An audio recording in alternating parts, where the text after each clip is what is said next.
Hey, I'm going to go ahead and give my opening comments and we'll turn it over to General Lubis. Good afternoon, ladies and gentlemen. My name is Lieutenant Colonel Angel Tomko. That's spelled A-N-G-E-L. Last name is Tomko, T-O-M-K-O. And I'm the spokesperson for the 3rd Infantry Division. Today we're here to discuss the incident that took place earlier today on the north side of Fort Stewart installation at the 2nd Armored Brigade Combat Team footprint. In just a moment, I'm going to introduce you to Brigadier General John Lubis. That's spelled J-O-H-N, Lubis, L-U-B-A-S. He's the Commanding General of the 3rd Infantry Division. Brigadier General Lubis will make a statement regarding the incident and take a few brief questions. Before we begin, however, I'd like to go over just a couple things with you. We have limited time for questions given that this is an ongoing investigation, and we may not have all the information that we can share, but we will try to be as transparent as possible. We will not release the name of any victims until the next of kin notification has been complete. We will not speculate as to any intentions, motives, or backstories, given that this is an ongoing investigation. When you ask your questions, we ask that you please give your name and the affiliation in case we need to do a follow-up. And it's a little hard to hear, so please speak up so that General Lubis can hear you and that you can hear him. Thank you, ladies and gentlemen. I will now turn it over to General Lubis.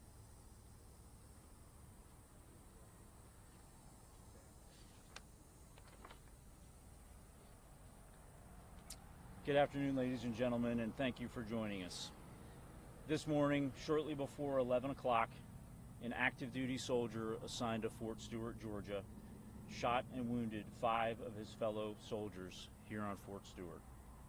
Thankfully, all are in stable condition and all are expected to recover. The alleged shooter is in custody. We have reestablished security. I have lifted all lockdown measures on Fort Stewart, and there is currently no threat to the local community. I'd like to recognize and thank our Army law enforcement and medical personnel and our partners from local, state, and federal law enforcement and emergency services for their quick response and support. I would also like to thank the brave soldiers who immediately intervened and subdued the shooter. These soldiers, without a doubt, prevented further casualties. Our wounded soldiers were initially evacuated to Wynn Army Community Hospital right here on Fort Stewart. All arrived in stable condition, and 3 of the 5 required surgical intervention. 2 have been transported to Memorial Hospital in Savannah, Georgia for additional care. We have identified the alleged shooter as Sergeant Cornelius Radford, an automated logistics sergeant assigned to 2nd Brigade Combat Team. Sergeant Radford has not previously deployed to combat. Sergeant Radford has been interviewed by the Army Criminal Investigation Division and is currently in pretrial confinement, awaiting a charging decision by the Office of the Special Trial Counsel. Right now, our primary focus is first on caring for our injured soldiers and their families, and also supporting the soldiers of the Spartan Brigade. All of the families of the victims have been notified, and we're wrapping our arms around them and ensuring we provide them all the support that we can. Before I take questions, I want to remind you that this is an ongoing investigation, and we're still gathering questions. And ladies and gentlemen, I'll now take your questions. General Lewis with the Postal News, can you give us what unit he was assigned to and how long he served in the Army? If you didn't mention it. Yeah, he is assigned to one of our sustainment units here in 2nd Brigade Combat Team at Fort Stewart, and I will have to confirm how long he served with us. Yes, sir. Corresponding with the Associated Press, as best you can, knowing it's still early, can you walk us through where this happened, what happened in the shooting, and were the victims subordinates to the sergeants, or were they people over him in rank? Yeah, right now it's premature, and we're gathering a lot of the information. What we know is this soldier, the shooting occurred at the soldier's place of work. It did involve his co-workers. We're still not certain about the motivations, but again, he's been interviewed by Army investigators, and we believe we'll gain more information here shortly. Yes, ma'am.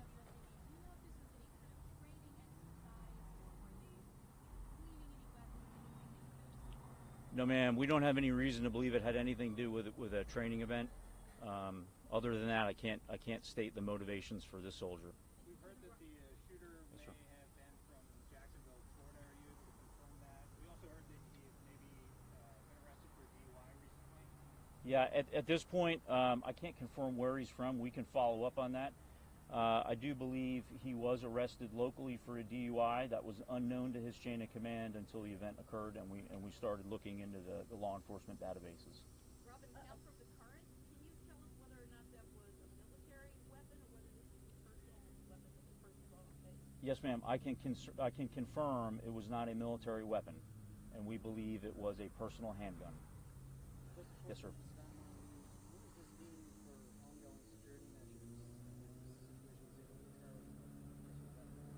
Yeah, I'm very confident in the security of this installation. We've got a great partnership with local law enforcement.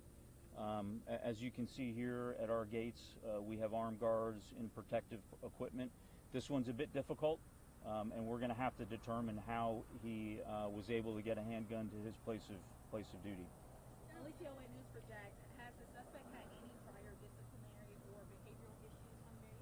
No, ma'am, not that we're aware of. But again, it's early in the investigation, but not that I'm currently aware of.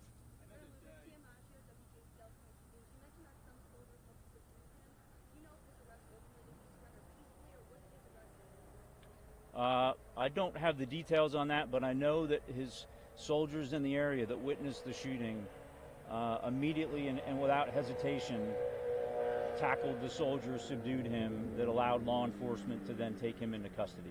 And we've got time for one more question. I know that you can't speak to the motivation, but if this turns out to be some situation where somebody had extremist beliefs or maybe classified as a terrorist attack, I mean, how does that change the basis of response or the basis of investigation moving forward? Yeah, currently we have no reason to believe any of that is the case. However, we continuously assess the threat environment, both in the immediate area and across our Army and DoD installations, and we will address the threat level accordingly. Yes, sir. He was a sergeant. Ladies and gentlemen, thank you for your questions, and again, thanks to the local responders and the local community for their help. Thanks, and have a great afternoon. Thank you, sir. Hey, I'm going to give you the proper spelling of. I'm going to give you the spelling of the assailant. The first name is Cornelius. It's spelled Q-U-O-R-N-E-L-I-U-S.